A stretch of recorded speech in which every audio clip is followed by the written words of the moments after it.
आप लोग उधर कीजिए भाई,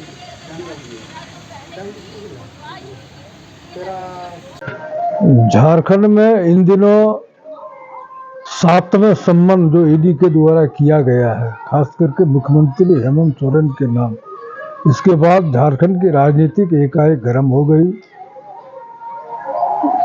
सोमवार यानी 1 जनवरी 2024 को गांधी विधानसभा क्षेत्र से विधायक सरफराज अहमद ने इस्तीफा दिया।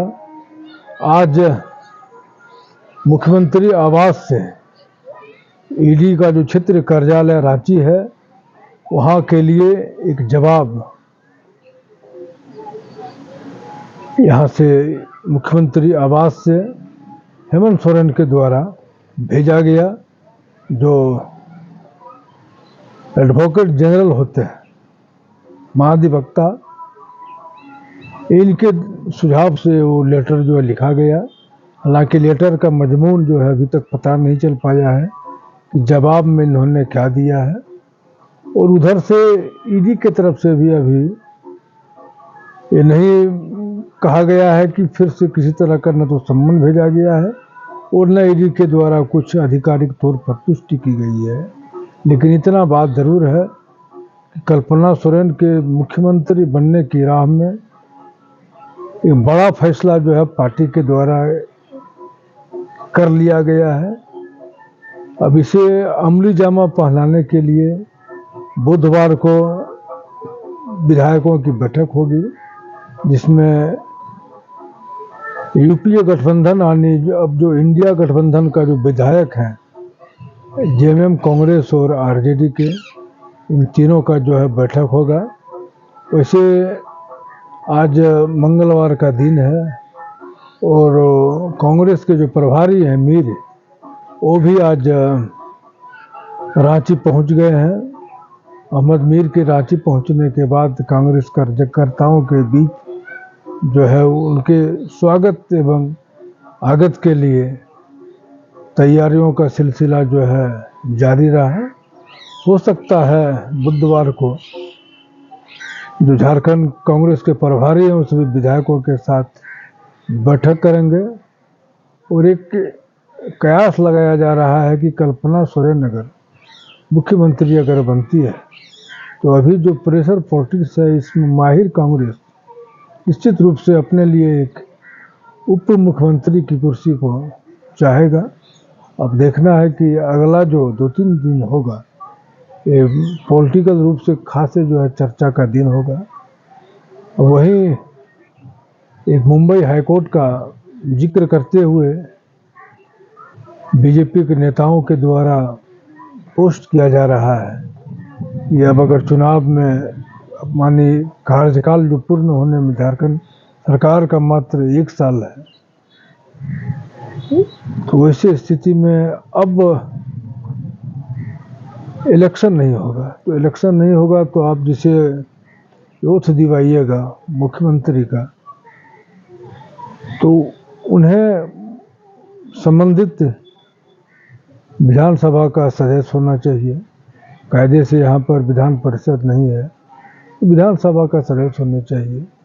हालांकि जेएमएम के सरफराज अहमद का इस्तीफा उसी की ओर दर्शाता है कि ओथ लेने के बाद कल्पना सोरेन यानी हेमंत सोरेन की वाइफ जब इन्हें विधानसभा सदस्य के तौर पर बनने का नौबत आएगी तो ये 6 महीने के अंदर इसी जो है इलेक्शन कमीशन वोट यानी चुनाव के लिए जो खाली रिक्त पद है गांडे, उसका नोटिफिकेशन जारी कर देंगे। तब उम्मीदवार के तौर पर जेएमएम के प्रत्याशी के तौर पर कल्पना सोरेन होगी और इस तरह से मुख्यमंत्री बन जाएगी। लेकिन जो कानून कहता है और हाईकोर्ट का जिस तरह से एक आदेश है, इस आदेश को तो जो लोग कानूनविद हैं वही लोग अच्छी तरह से समझाएंगे।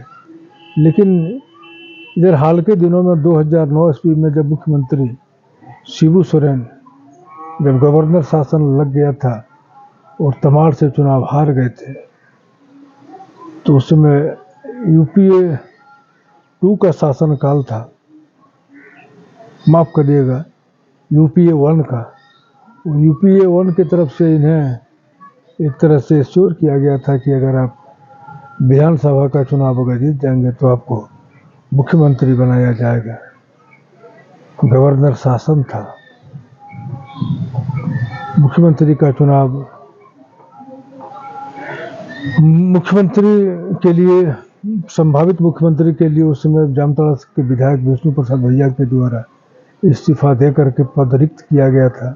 और 2009 में लोकसभा विधानसभा का चुनाव साथ हुआ था, जिसमें विधानसभा का उपचुनाव और लोकसभा का आम चुनाव हुआ था, जिसमें शिबू सोरेन लोकसभा के आम चुनाव में जीत गए थे। विधानसभा का जो उपचुनाव हुआ था जामताड़ा से, वो भी जीत गए थे।